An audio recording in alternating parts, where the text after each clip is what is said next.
subscribinga, likinga, ate oberenga osharinga. Olunaku olwo tugenda beera nga tutunuulira obulamu bwa David Lutalo gye yava n'okutuuka wano waali, ebyobugaga by'alina, alina nnyimba ki, yasomera mu masomero ki, ebyafaayo byonna tugenda beera nga tubimanya wano ku mukutu. Yazaalibwa wali mu disitulikiti ey'e Luweero era nga maama we bamuyita Masituula Nassaazi era nga ye taata we bamuyita Lutalo Robinson era nga bamuzaala omwaka gwali gwa 1986 omwezi gwali gwa 8 omwezi gwali gwa March guno gwennyini gwe tulimu bw'atyo bwe bamuzaala era nga bw'atyo nno yasomera ku masomero nga Kikuyu Primary School wali e Luweero we yavaayo n'abanga agenda ku ssomero bayita balita Lwagi Primary School. Bwe yavaayo nno ng'amaliriza P7 ye n'agenda ku ssomero erya Kasana Town Academy gye yamaliriza O-level ye, that is senior 4. Awo nno we yavaayo n'agenda ku Busiisa Grammar gye yasomera O-level. Teyasobola kubeera nti agimalayo yagikomya wakati n'abanga ebyokusoma bivaako. Nonno yatandika okubeera nti ayimba mpola mpola munako y'ekitalo nga bw'alima ng'akasente kafuna mu kulima mu kwokya amanda n'abanga atandika okuyimba yimba ng'agenda mu studio z'eruweero eyo. Ate no yafuna chance anayingirako wano mu kibuga ekikulu Kampala n'agenda mu Muzati studio omwaka 2005 awatandise okuyimba naye 2008 Mukama Katonda yamusaasira n'amutaasa nga we bagamba nti oba tonnafa teweevuma nsi. Mwaka gwa 2007 yafulumya akayimba kabayita Kapaapaala akakinga amatu g'abantu ne ababanga batandika okubeera nti abwamwagala. Akayimba kano kagoyinga viral era nga bw'otunuulira vidiyo eyo David Lutalo era ekyalo kyo kyalimu kingi bw'atyo nno yayimba mpola mpola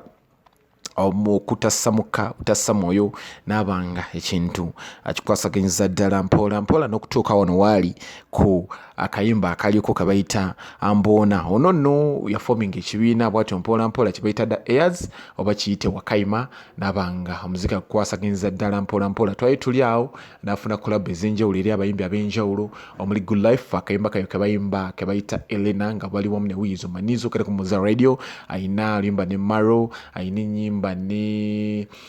Ed Musuza Kenzo n'ayimba abalala bangi era nga otunula ennyimba ze z'ayina zetulaba ezitunyumira amanyi abakyala banyumira nnyo ennyimba za Gayano ge bayita David Lutalo emyaka 36 egy'obukulu ayina akayimba kabayita Etizote Manya Ayamba Waje Tugenda Mailo ayina akayimba kabayita akabisi kandagala kanyumidde nnyo abantu jjukira nti kano nno ke yazziza akumbona mu mwaka gwa 2016 yawangula kyebayita Best Male Artist wali mu High People Awards zaali omwaka 2016. Ayina ebintu bingi nga tulinde ebyobugagga bwe era nga mulimi ayina amataka mangi saidi zeeyo eruweero era nga waba tayimbye nga tali wano mu kibuga ekikulu Kampala oba nga takubye ebivvulu abeera wali eruweero ng'alima nnanasi ze ng'alunda. Musajja ayina amayumba ag'enjawulo ne apartments ez'enjawulo era obugagga bwo abugidde ddala mu music yeetamu evuma bugenda n'olaba nti akubye ebivule mutukula abifuniramu ddala bungi era nga bwetunula mu kutu ogwa Google okusinziirako engeri gye kubaliriramu gugamba nti David Lutalo aweza obukadde bwa $3 ebyobugagga bwe biweza obukadde bwa $3 gwatakitegedde kugamba nti azitowa $300,000 million emitwalo 3 ejja $, azitowa emitwalo 3 ejja $, okusinziira ku mukutu ogwa Google. Wogambira nti oba tonnafa teweevuma nsi koza abantu bangi babonyeebonye mu nsi eno era watuukira okubeera nti agamba nti munaye seevuma nsi nga naye balabye abirabye. Ndaba abantu bangi batandika music ne bagwamu amaanyi naye nga otunira olugendo lwa David Lutalo engeri gye yatandikamu music ebintu si byangu just that kulemerako noba nga okola ekirungi n'abantu gye bakusimira otunulira nti omwaka gwa 2007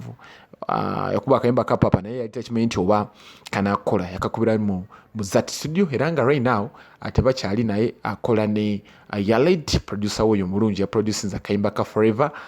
ne akajuze Camilo era nga otunula n'akayimba kana ka Forever omukulu yabaddemu ne Kalam David Lutalo era nga producer we yaledi naye yatandise okubeera nti ayimba. Omukulu ono nno abasinga bagamba nti ayimba Aban kadongo kamu yeye music we gwayimba naye yagamba nti amufunye mutuna nti ngo subscribinga likinga ate oberenga osharinga. Musaba bulungi mweraba.